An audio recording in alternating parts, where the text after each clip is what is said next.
Hello and good evening students, and welcome back to Global Online Platform. This is Chandni Swarnkar, and today we are going to cover previous year questions. As you all know that we are practicing previous year questions. We'll go with 30 questions today, okay? So you can get my lectures at 9 PM on a daily basis. You can see here. Now video में आगे बढ़ने से पहले मैं आपको बता देती हूँ, दिसंबर एग्जाम में JRF के लिए स्मार्ट प्रिपरेशन करना होगा. उसके लिए ग्लोबल ऑनलाइन आपके लिए लेकर आए हैं इंग्लिश लिटरेचर का कंप्लीट कोर्स, जिसमें आपको वीडियो लेक्चर्स मिलेंगे, जिसमें शॉर्ट एंड स्मार्ट वे के साथ आपके सारे कॉन्सेप्ट क्लियर हो जाएंगे. इसके साथ ही आपको full syllabus notes PDF format में अवेल कराया जाएगा, जिसे आप अपने मोबाइल लैपटॉप में डाउनलोड करके इजीली पढ़ सकते हो. इसके साथ आपको मॉक टेस्ट मिलेंगे, जिससे as it is question exam में पूछे जाते हैं. मॉक टेस्ट आपके फाइनल प्रिपरेशन में बहुत हेल्प करता है. तो गिवन कॉन्टैक्ट नंबर पर कॉन्टैक्ट करके आप इसे ज्वाइन कर सकते हो. और सबसे अच्छी बात इस कोर्स की है that you are going to get complete paper 1 course for free. So you are saving 3600 rupees है. ओके, नाउ फ्री वीडियोस के एक्सेस के लिए ग्लोबल ऑनलाइन ऐप को आप डाउनलोड कर सकते हो. स्टोर सेक्शन में जाओगे, आपको सारे कोर्सेज की जानकारी यहाँ से मिल जाएगी. सर्च बार में जाकर के डायरेक्टली कोर्स का नाम लिखोगे, कोर्स का ओवरव्यू, कोर्स की ड्यूरेशन, फीस, आपको हर चीज़ मिल जाएगी. कंटेंट सेक्शन पे क्लिक करते हो तो आपको यूनिट वाइज जो है फोल्डर अवेलेबल मिलेंगे. ठीक है, हर एक यूनिट में theory lectures, evaluation, notes, mock test and MCQs आपको मिलेंगे. इसके अलावा आपको कुछ भी पढ़ने की ज़रूरत नहीं है. इसके साथ अगर आप ग्लोबल ऑनलाइन आपको डाउनलोड कर सकते हो, पेड कोर्स को ज्वाइन करते हो तो आपको व्हाट्सएप ग्रुप में भी ऐड किया जाएगा, जहाँ पे हर एक सेशन की PDF आप लोगों के साथ में प्रोवाइड करवाई जाएगी. Okay, now let's cover today's first question. Now we have already covered 24 questions. So we are going to cover the 25th one today. Which of the following poems by Thomas Hardy was originally titled by Century's Deathbed? Okay, so that you have to answer that which one of the following poems by Thomas Hardy was originally titled by the Century's Deathbed. Okay, so you have to answer that. Now let me tell you first that these are the works by Thomas Hardy. The Minute Before Meeting was written by Thomas Hardy. Neutral Tones was written by Thomas Hardy. Then Darkling Thrush was also written by Thomas Hardy, and The Oxen was also written by Thomas Hardy. But the correct answer is The Darkling Thrush, because it was actually originally titled by The Century's Deathbed. The title has been taken from there, right? So that is it. You need to understand and do remember these works by Thomas Hardy, so that if there will be a question on Thomas Hardy related to this particular question, you can answer that, right? Now, second question. Which of the following statements best describes T.S. Eliot's assertion that Shakespeare's Hamlet is an artistic failure? Now, I hope you know what T.S. Eliot talked about, and in literary criticism, he already gave a lot of theories, right? So, which of the following statements best describes T.S. Eliot's assertion that Shakespeare's Hamlet is an artistic failure? If T.S. Eliot said that Shakespeare's Hamlet is an artistic failure, so what is the reason behind it? And what was the reason behind it? That you have to answer. Now, the first option is Hamlet's emotional is not adequately objectified. Okay, the second option is Hamlet's feelings far outweigh the release of his emotion. Okay, third one, the Hamlet's obsession should have been within representational limits. The fourth one, Hamlet's indecisiveness slows the steady progress of action. Of course, these are the reasons. You can find, if you read Hamlet, you will find these reasons. But the very reason that T.S. Eliot gave, the first one, Hamlet's emotion is not adequately objectified. Okay, so the first one is the correct answer. Now moving on to the next question. Who says the following lines and to whom? So you have to find out that there is a quotation. Okay, so you have to find out there is a line, and you have to find out that who said this line to whom. Okay, now the lines are: if it be aught toward the general good, if it be aught toward the general good, set honor in one eye and death eye the other. Okay, and I will look on both indifferently. So if it be aught toward the general good, set honor in one eye and death eye the other, and I will look on both indifferently, right? So the correct answer is Brutus to Cassius. Okay, this line said by Brutus to Cassius. Now the other options are Octavius to Antony, Hamlet to Claudius, or Casca to Calpurnia.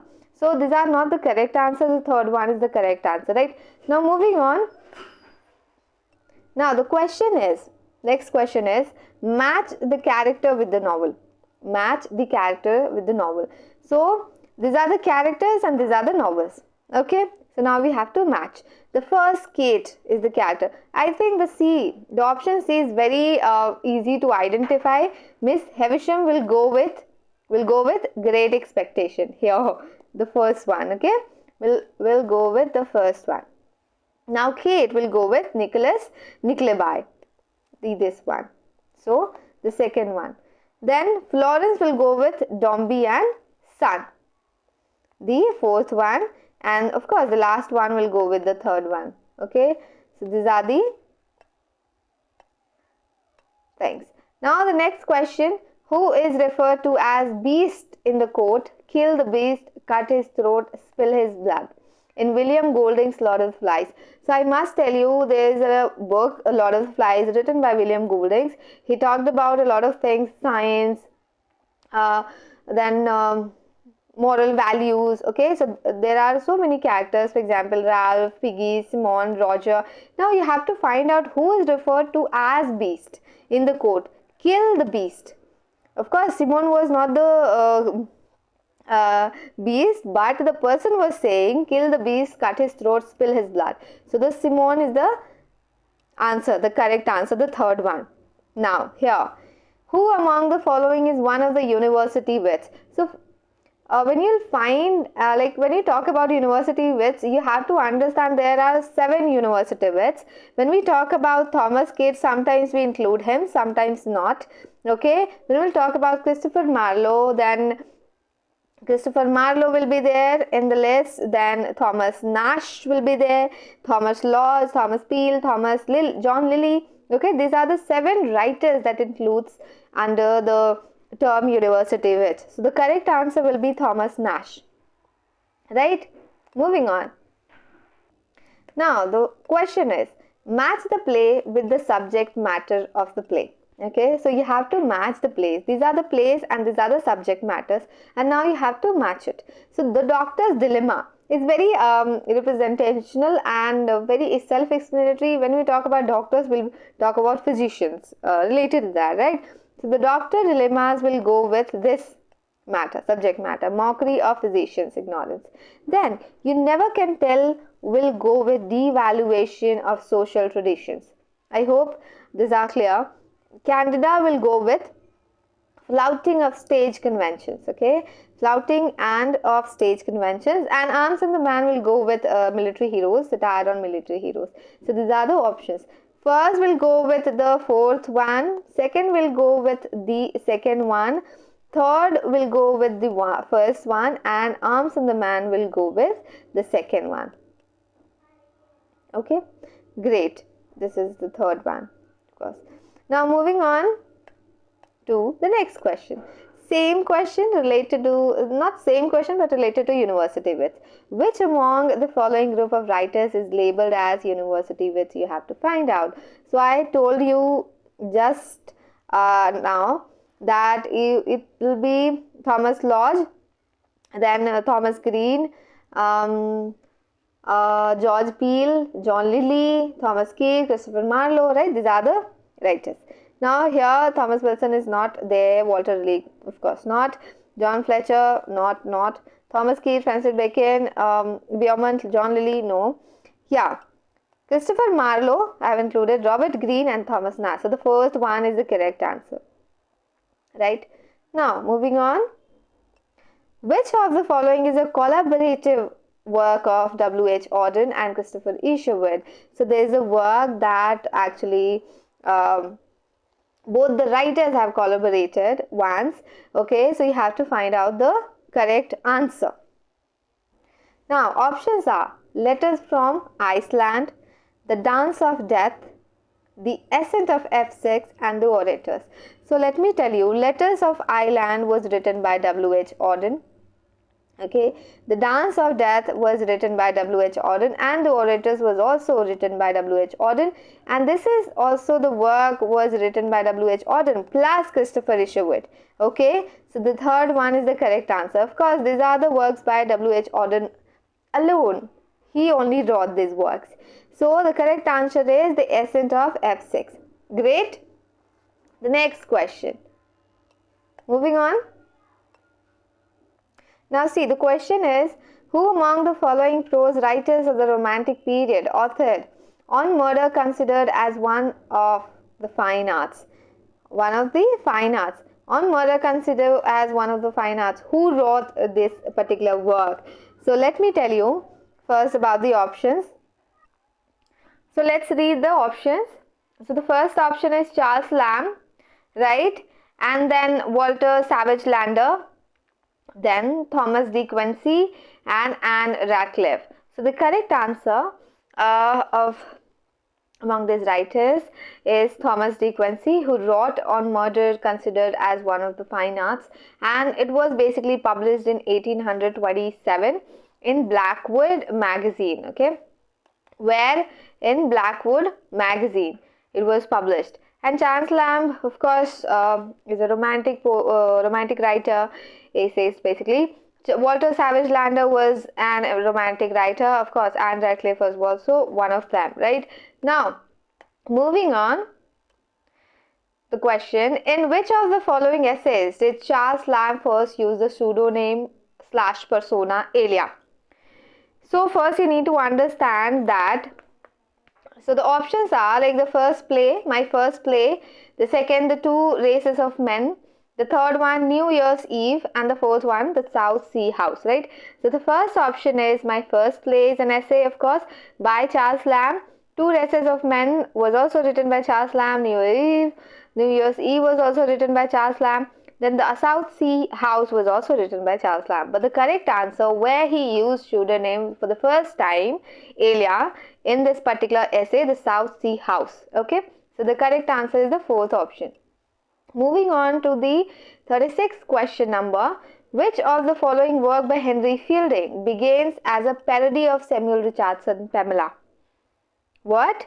Which of the following work by Henry Fielding begins as a parody of Samuel Richardson's Pamela?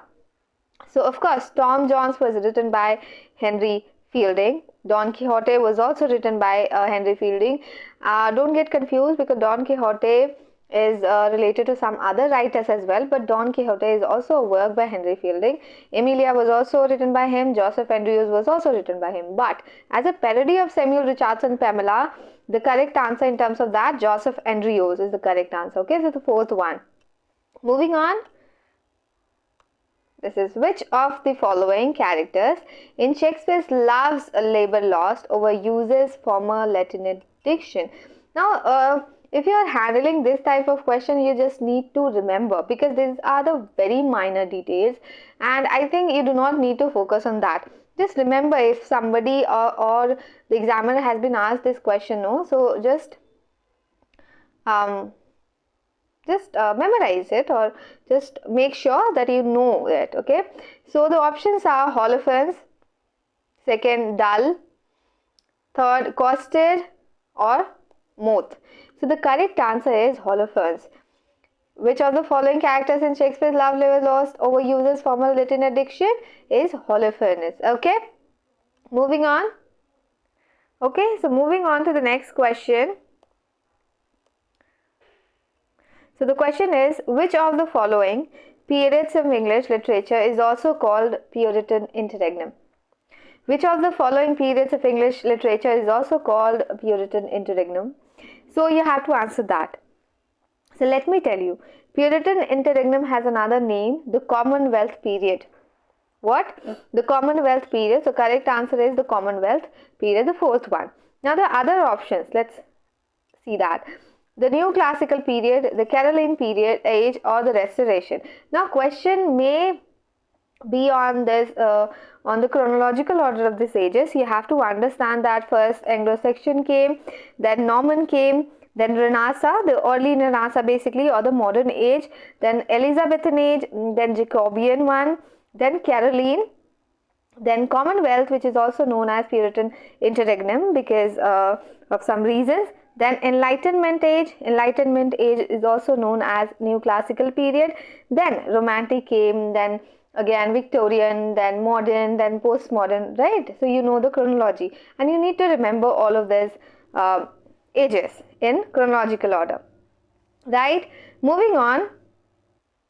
Now let's read the question first. Which of the following fictional characters is in the right chronological order? So you have to arrange the fictional characters in chronological order, okay? Now first you have to recognize that who wrote the particular work, in which work these characters are there, okay, were there. Now Uncle Toby. Uncle Toby was a work by basically Lawrence Stern, and it was written in Tristram, I guess. Tristram Shandy. Okay, Tristram Shandy was a work and written by Lawrence Stern. It was published in 1759. The second character, Man Friday. Man Friday is basically Daniel Defoe's work, okay? So there, Man Friday you'll find, and it was published in 1759 and 1719. Stephen Dedalus is a character in A Portrait of the Artist as a Young Man by James Joyce, and it was actually published in 1916. Okay, 1900 when? 1916. Now Miss Havisham, of course, you all know that Great Expectation, and it was published in 1861. So you can find, you can see that 1719 can be this. Then Uncle Toby will be the next, 1715. So Uncle Toby, 1961, Miss Havisham and Stephen Dedalus. So third one is the correct answer, right? Now, I hope you are getting all these questions. Now let me cover the 14th number of question. We'll discuss the 40. Okay, question number 40. Which two of the correctly describe the features of Wuthering Heights? So have you ever read Wuthering Heights? If you have read, you must know that these are some of the basic things related to the work. Okay, so the options are flashbacks and time shifts. Does it show it that? Second, audible obsession. Does it show that? Or magic and ritual, or the acute evocation of place. So let me tell you, it shows flashbacks and time shifts, and also acute evocation of place, because it talks about past a lot. So the answer will be 1 and 4. Okay, so the option where like A or B, 2 or 3, 3 or 4, or 4 or 2, this kind of options were there. Okay, so the first you have to answer, first one and the fourth one will be the correct answer. Okay, moving on.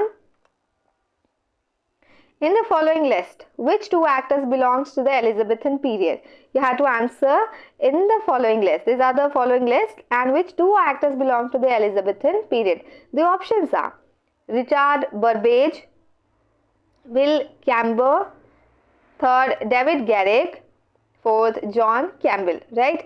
These are the options. Now you have to understand that Richard Burbage was there and Will Campbell was there. Camper basically, and these are the two actors belong to the period, to the Elizabethan period. Okay, so 1 and 2, right? Now moving on, question number 42. How many tales and pilgrims are there in Chaucer's The Canterbury Tales? So the options are 24 pilgrims and 23 tales, 23 pilgrims and 24 tales, 22 pilgrims and 24 tales, or 24 pilgrims and 22 tales.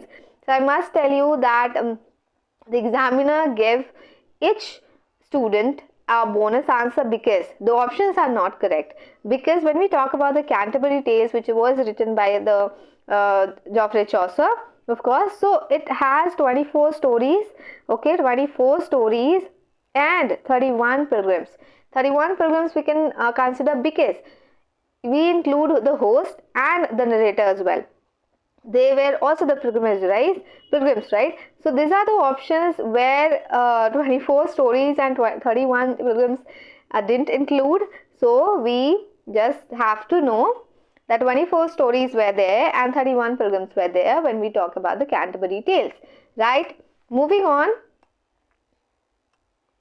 Which of the following is the correct chronological order of publication of the following poems? Okay, so I hope you all know about Lamia. Lamia was written by John Keats, 1820. Then Paradise Lost, of course, you all know John Milton, which was 1667's work.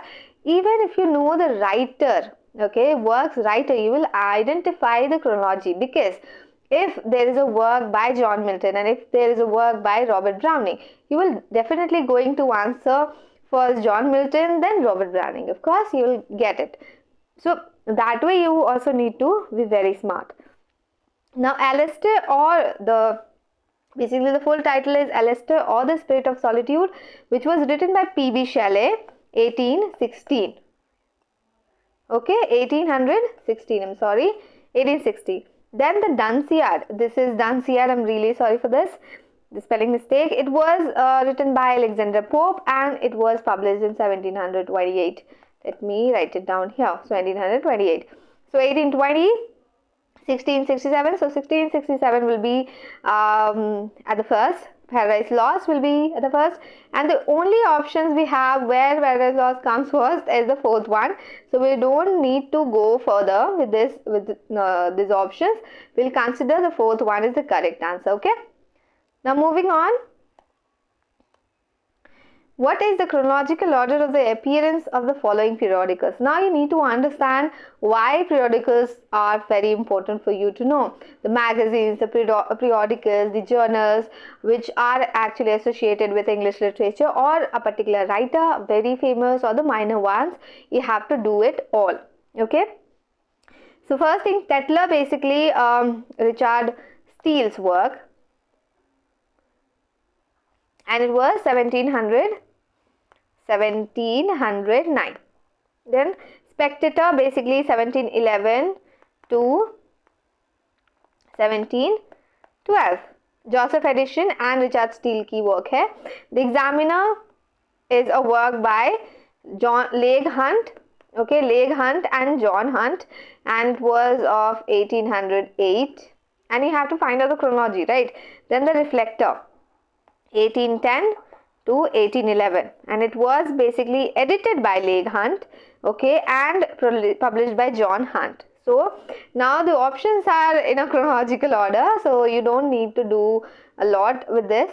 You just need 1, 2, then 3, and then 4. Answer will be this. Okay, moving on. Match the periodicals with their writer / contributors. So you have to do that. What do you need to do?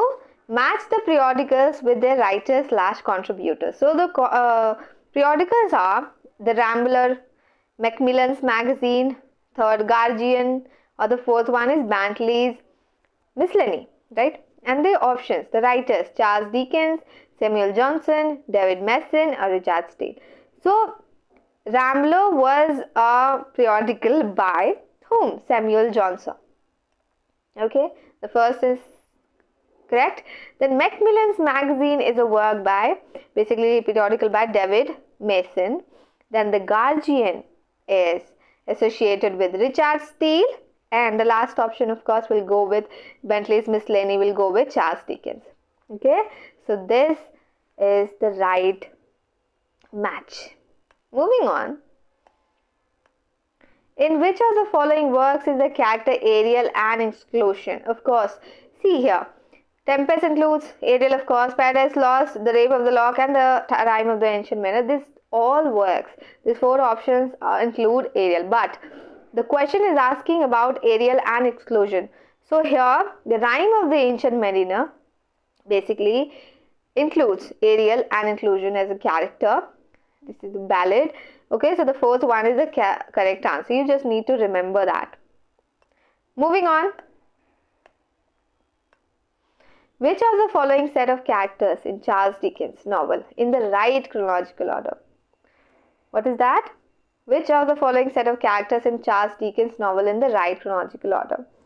So, let me tell you. Bounded By was actually a work by Charles Dickens. The Wonder By basically comes under Hard Times novel, and it was 1854, published in 1854. Then David Copperfield was published in 1850. Then Mrs. Munn is a character in Oliver Twist, and that was published in 1838. 1854, 1850, 1834, 1838, sorry. And Nathaniel Winkle, basically a character in Pickwick paper, and that was published in 1837. So what will be the chronology? Find out. Nathaniel Winkle will go first here, and then 1838. This will. So the third one is the correct answer, right? Right? Don't need to do a lot. Just need to find out the pattern, the correct pattern. 48. Question number 48. Which two principal kinds of melancholy are proposed by Burton in volume 3 of Anatomy of Melancholy? Which two principal kinds of melancholy are proposed by Burton in volume 3 of Anatomy of Melancholy? First, you need to understand it is a work by Robert Burton. Who wrote this work?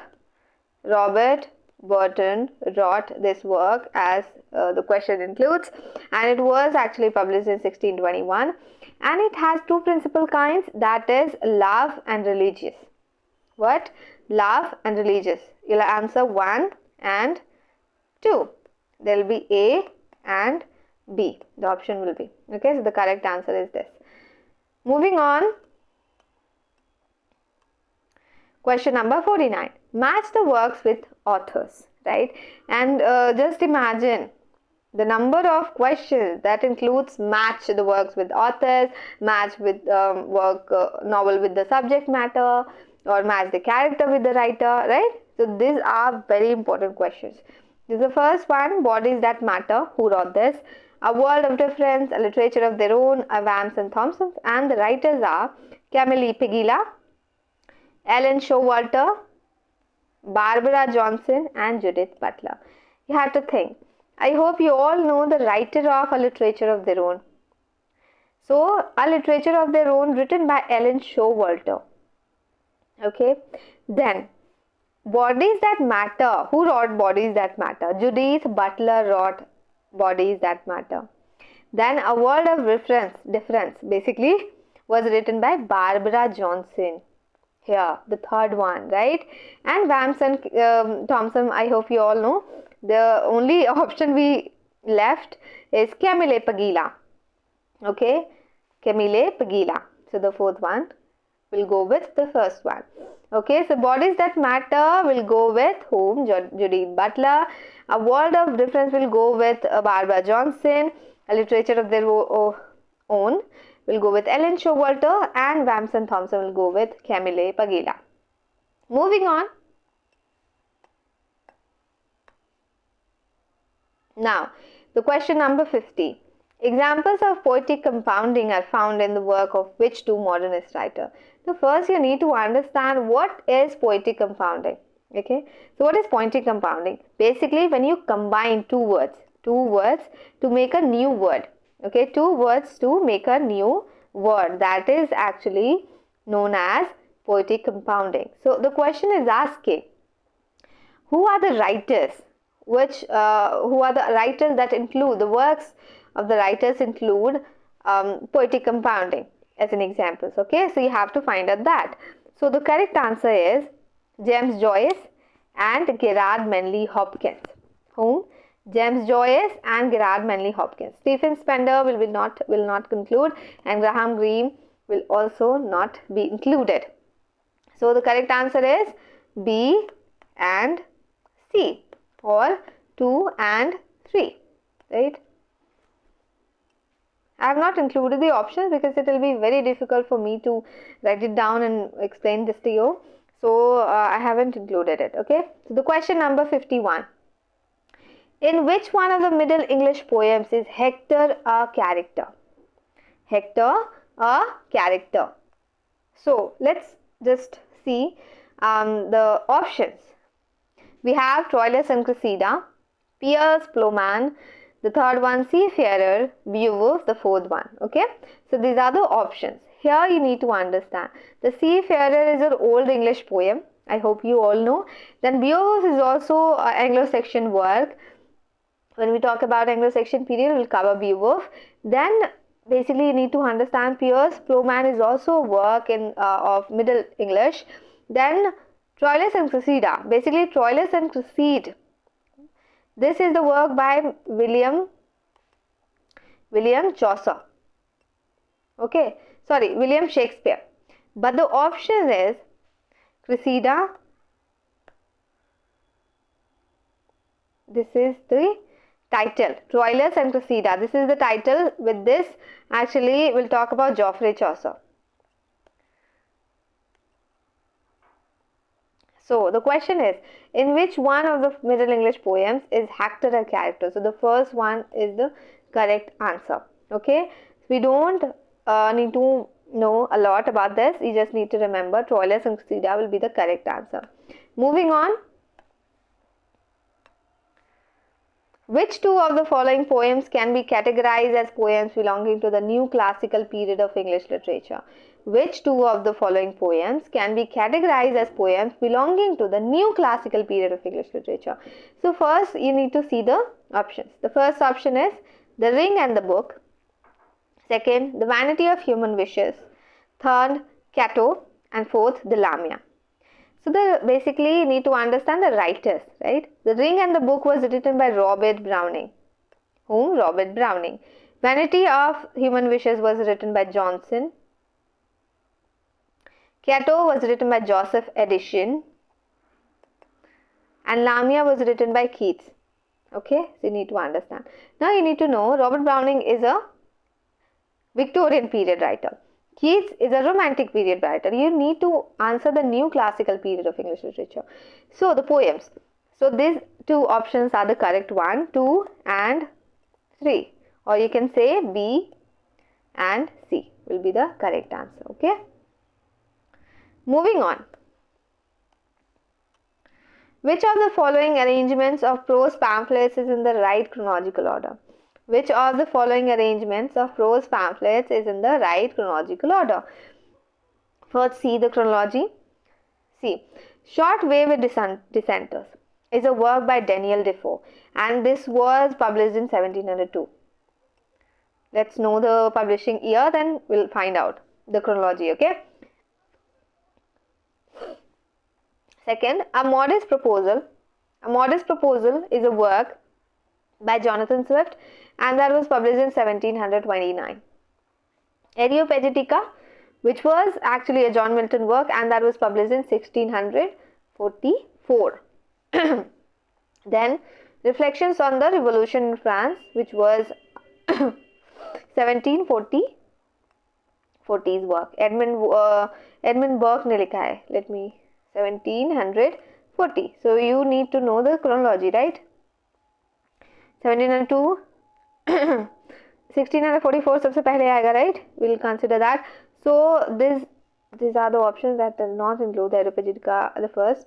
These are options. So 1644 and The Shortest Way with Dissenters. So the third one will be the correct answer. Okay. Let me check first. 1644, The Short Way of the Dissenters. Then Modest Proposal. And then Reflections of a... Yeah, the third one is the correct answer, right? Moving on to the last work. Which arrangements of D.H. Lawrence's novels is in the correct chronological sequence? Which arrangements of D.H. Lawrence novels is in the correct chronological sequence? So, Kangaroo was published in when? 1923. Ignore the battery life. Just ignore that. I have a habit of doing it. Then the second, The Plumed Serpent, which was published in 1926. Okay. Sons and Lovers. Sons and Lovers, I hope you all know. 1913. And The Rainbow, when? 1915. So I hope you all know the chronology. The first will cover Sons and Lovers. So see the options. The Rainbow will not include this, and also the first option will not be the correct one. So Sons and Lover will go first, then Rainbow, of course, 1915, then Kangaroo, then Plum Servant. Okay, so the correct answer or the option is the second one, right? I hope things are clear with you. Thank you so much. We'll meet in the next lecture with other works, not the works, other questions, okay, other important, very important questions. So keep on revising things, and all the very best. Thank you.